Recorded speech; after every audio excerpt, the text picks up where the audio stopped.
For decades, the United States watched Texas with a mixture of pity and amusement. The state was going hog wild, they said. It was a rural quirk, a punchline. But in the fields, under the cover of darkness, it wasn't a joke. It was an invasion.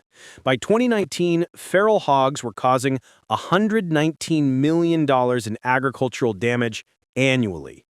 By 2025, when you factor in property destruction and livestock loss, that number is estimated to have ballooned to nearly $500 million. This is an enemy that doesn't sleep. They are intelligent, they are invasive, and for a long time, they were winning. 2.6 million feral hogs had overrun the landscape, bringing farmers to their knees and threatening to dismantle the state's agricultural economy. The rest of the country thought Texas was helpless. But then, the dynamic shifted. Reports started coming in from the Texas hinterlands. Fields that should have been destroyed were left untouched. Sounders, the massive family groups of hogs, began vanishing from trail cameras. It wasn't a miracle. It was a counteroffensive. Behind the scenes, Texas had deployed a solution so sophisticated, so unexpected, that critics went silent and neighboring states started taking notes. This is the story of how Texas went from helpless to high-tech. It involved military-grade thermal optics, helicopter gunships, chemical engineering, and a strategy that rewrote the playbook on invasive species. The wild boar problem isn't just being managed anymore, it is being dismantled. To understand the solution, you have to understand the sheer hopelessness of the problem. Meet Jay Norman. In 2004, he was planting corn in Fannin County. He reached the end of a row, turned his tractor around, and looked back. He wasn't looking at soil. He was looking at a wall of over 100 wild boars. They weren't eating seeds from yesterday. They were devouring kernels that had hit the ground seconds ago. They had been watching him, waiting. As Norman planted, they harvested. By the time he could react, hours of labor and capital were gone. This highlights the terrifying variable that catches most farmers off guard: intelligence. We're running from one batch of hogs to the next. That's the job. All day, every day, Adam Henry said. Feral hogs are not mindless grazers. They are highly adaptable survivors. They learn planting patterns. They recognize the sound of a diesel engine. When farmers hunt them at night, the hogs switch to daytime feeding. When pressure rises in one county, they migrate to the next.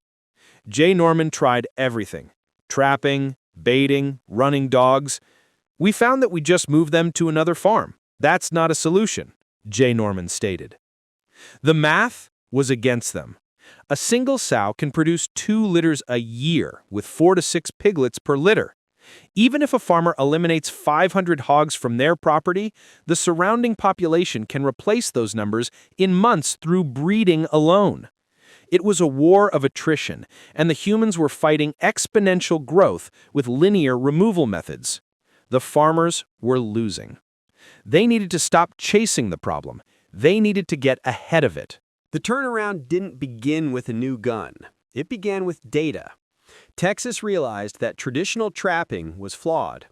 Old-school box traps rely on a tripwire. One pig enters, trips the trigger, the door slams. You catch one.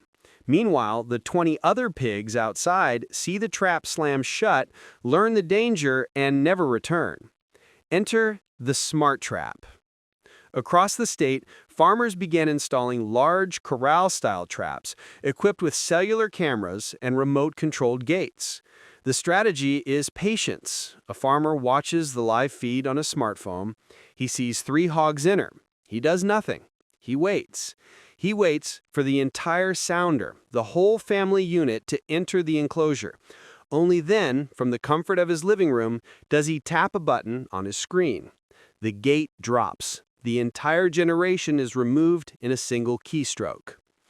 This technology was deployed in Irving, Texas, near Champions Park, where hogs were tearing up urban landscaping.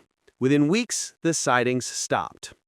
But smart traps are expensive, and for the millions of hogs roaming the 400,000 acres of open scrubland where traps can't reach, Texas needed air superiority. Companies like Helibacon transformed what was once a desperate measure into a precise industry. This isn't sport hunting, it is aerial population control. We've got to give a wild chase. We have to go out and find them, Taylor Carey stated. Ground hunters are limited by terrain. Hogs hide in thick brush and creek beds where trucks can't go. But from a helicopter, there is no cover. Pilots can spot travel corridors and bedding areas invisible from the ground. They can eliminate massive numbers of animals in hours, work that would take ground teams months. For a price tag starting around $4,000, clients from around the world, Australia, France, South Africa, fly these missions. It sounds chaotic, but it provides farmers with crucial reconnaissance and rapid population reduction. Yet even air power has limits. Helicopters can't fly everywhere, and traps can't catch everything. To truly break the invasion, Texas had to turn to the laboratory. This is the most controversial and scientifically complex front of the war: toxicants. For years, poisoning hogs was impossible because you couldn't guarantee other animals, deer, raccoons, bears, wouldn't eat the bait.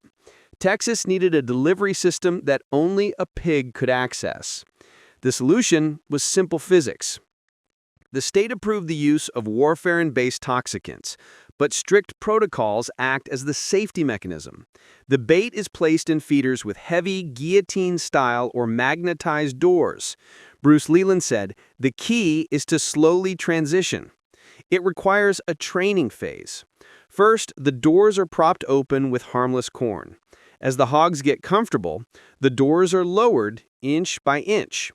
The animals must learn to use their immense snout strength to lift the heavy door, a feat a raccoon or a deer simply cannot perform.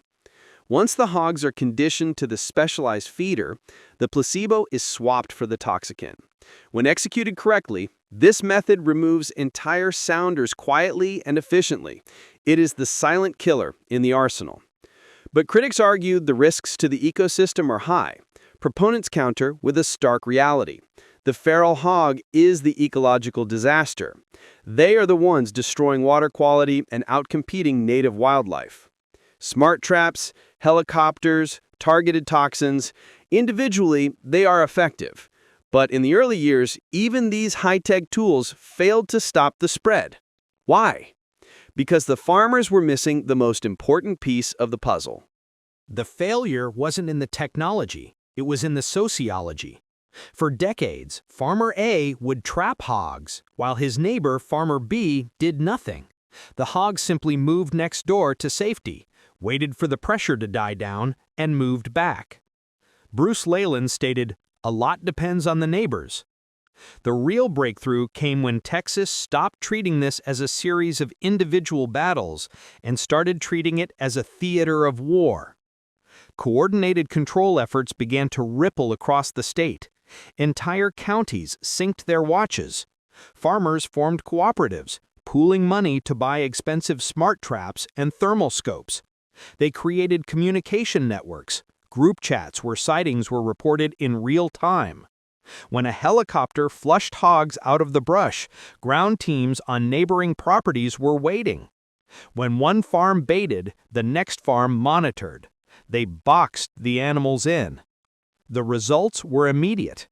In managed zones, hog populations dropped by 60 to 70% within 2 years. Crop damage plummeted. For the first time in decades, farmers like Jay Norman woke up to intact fields. Jay Norman said, "It's not over, but it's manageable now." Norman still loses crops, maybe 40 acres instead of 600. But the psychological shift was massive. They weren't victims anymore. They were managers.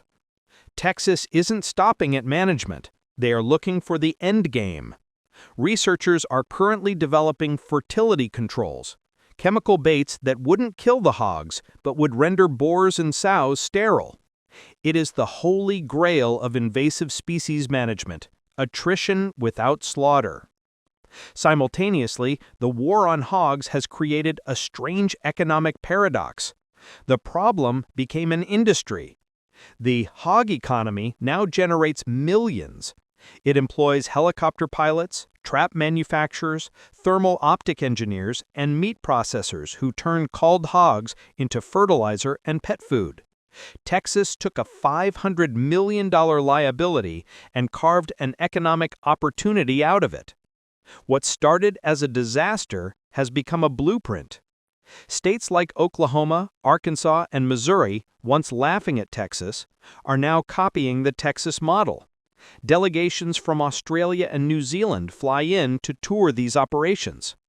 The USDA now bases its national training on the protocols developed in these Texas fields. The feral hog is a perfect biological invader. It is smart, it is fast, and it is ruthless. But it met its match in the desperation of the Texas farmer. They didn't find a silver bullet. There is no single weapon that ends this war. Instead, they built an arsenal. They combined cellular networks, rotorcraft, chemical engineering, and most importantly, human cooperation. The 2.6 million hogs are still there, lurking in the scrub. But the days of them running roughshod over the state with impunity are over. Texas proved that even against an exponential threat, you can turn the tide if you're willing to rewrite the rules of engagement. What do you think is the most effective method? The aerial view of the helicopter or the silent efficiency of the smart trap? Let us know in the comments below. Thanks for watching.